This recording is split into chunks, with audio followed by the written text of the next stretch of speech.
Hey WCHS, I'm Sky Ferris. And I'm Rachel Sy. It's time for another episode of Wctv, so stay tuned.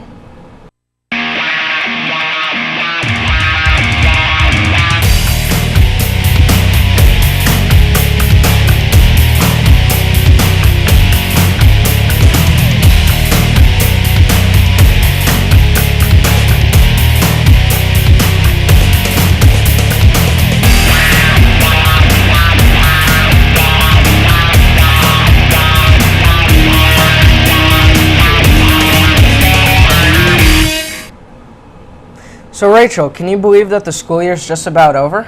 No, I can't. This year has really flown by. There have been a lot of changes throughout the year, and we're not only the school making changes for the better. What are you talking about, Sky? The alternative school, of course. A lot of students go to the school for many different reasons. The coursework here allows students to have a flexible schedule while completing requirements for their GED. Not only does it help the students achieve a higher degree of learning, but is facing a lot of changes of its own. Eric Toll has a story. There are several kids in the school district that you might not ever see. These kids go to a different building and have their own curriculum designed for their success. These kids go to Hamilton High School, otherwise known as Alternative School. How many students are enrolled in Hamilton High School? Currently we have around 20 students enrolled, and that's from our 9 to 2:45 session. And then we also have an after-school session where we have about 10 kids enrolled, and that varies throughout the year. Enjoy about teaching at Hamilton High School? I love it out here. We have a great group of kids. It's like a family out here because it is a smaller environment versus Webster City High School. But we have a great time. We have a morning get-together, we have a class meeting, catch up on the day's news, and then we break. And then also on our Fridays for PE Making a Difference, we get a chance to get out into the community and build that rapport between staff and students and also the community members. So it's a really good time out here. Not much is known about Hamilton High School. What are the differences between that and Webster City High School? How is alternative school different than normal high school? Hamilton High School is a little bit different than Webster City.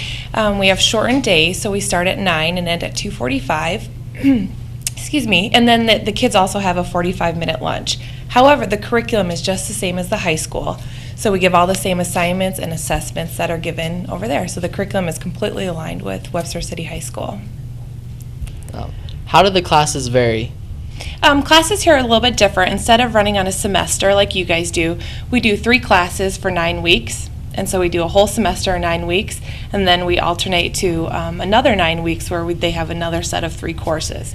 So they still earn the same number of credits in a semester and in a school year as Webster City High School, but it's just broken down into shorter increments, smaller amount of classes. Okay. What are some benefits of Hamilton High School? Hamilton High School gives students a chance to get a 4-year degree in a non-traditional high school setting. Some kids, there's just some things going on in their life where, being here isn't exactly what they need to be able to fulfill their high school career. So Hamilton High gives them that chance to do that there. Alternative school located? Our alternative school is located on the Iowa Central campus here in Webster City on the 2nd floor of the Tom Chelsvig building. Webster City High School isn't your choice. Hamilton High can offer a lot of new choices to succeed. I'm Eric Toll reporting for WCTV, and classes in session. Thanks, Eric. Speaking of spring sports... Rachel, we weren't talking about spring sports. Well, now that we are, there's a lot to cover. A ton of spring sports have sprung into action. There's girls and boys soccer, track, tennis, and golf. Jessica O'Connell has the stats. After surviving one of the worst winters in 30 years, students are tired of being cooped up inside and are ready to get some exercise participating in spring sports. The girls' soccer team is going into the season with high hopes. Even though they are no longer in a conference, the girls are still pumped to compete.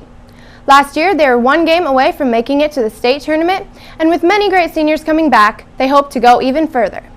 As many players are returning, some are not. The team lost their first team all-conference goalkeeper, which will be a very tough spot to fill. They have lost 2 games against 2 talented 2A teams and have won 1 against Carroll Kemper. The boys' soccer team is ready to kick off a great season. Matt Sevier, a very talented senior on the team, was unable to play last year due to injury, but is back in business and ready to score some goals for the team this year. With an outstanding goalkeeper, Alex Coons, making a conference team last year, the boys team is set this spring.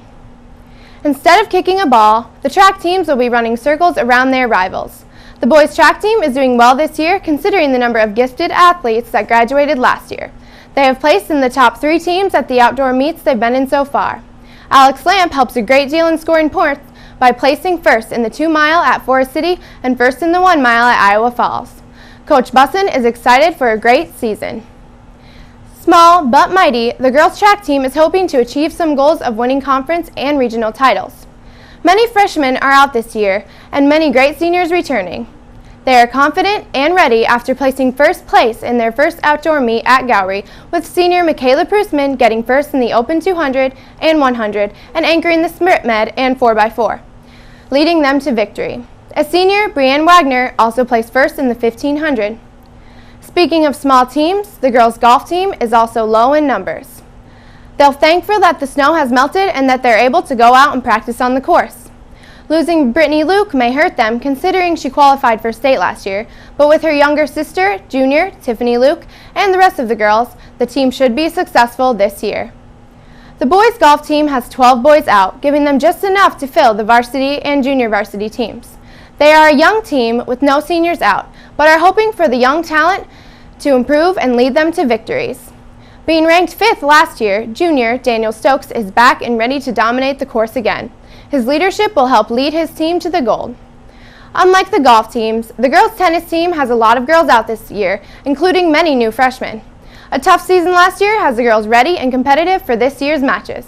Returning senior Madison Young is excited to lead the team to some victories this year. The boys' tennis team is small this spring, and they have lost a tough competitor, Alex Davis. They have some tough matches ahead of them, but they are ready to ace their competitors. There you have it, Lynx fans, the spring sport dates updates of 2010. I'm Jessica O'Connell, and I hope to see you out there supporting the Lynx. Sky and Rachel, you better be out there too. Thanks, Jessica, and good luck to all you Lynx athletes. Those athletes sure have a head start for summer. What do you mean, Sky? On their beach-ready bod, duh. Every year there's a mad rush to get ready for beach season. Everyone hits the gym and eats healthy in hopes of looking fly for the summer months. Here's Luke Shannon with more tips on how you can get your beach bod ready. Whoa, is it getting hot out here or what? It's only weeks into spring and I can already feel summer coming. And you know what that means? Sleeping in, no school, and beaches. But wait, some people might not be ready for their bodies to be on the beaches. It happens to the best of us. You gain weight in the winter and you have to lose it for the summer. Maybe you have this problem. Here are some tips to help you shed off those extra pounds. What we recommend here at Fuller Hall is at least 30 to 45 minutes of cardio workout, which would be the treadmill, the bicycle, or the elliptical. Also, you can throw in some weight training. We have excellent, brand new, fairly new, 2 years old Cybex equipment, which are weight machines that explain how to work each muscle and how to do it. We also have dumbbells or free weights. The cross trainer is to swim laps. And you will find out that you'll be using muscles that you don't normally use from walking or biking and weightlifting. There are so many different ways to get a great body. You can run, swim, lift weight, crunches, and do aerobics. No matter what, there's sure to be a perfect workout for you.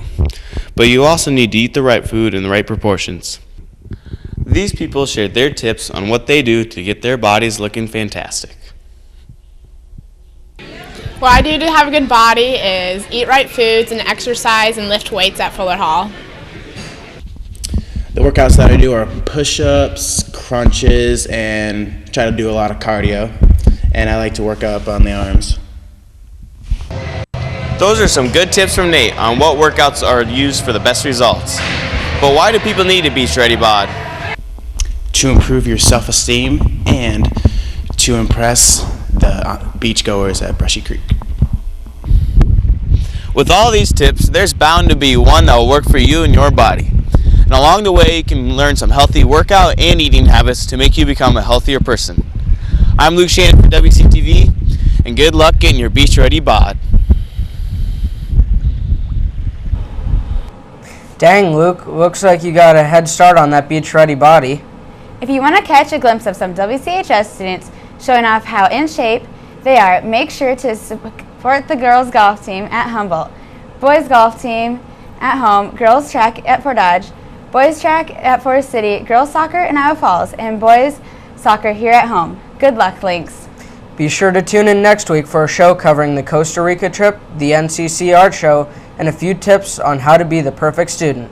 See you next week.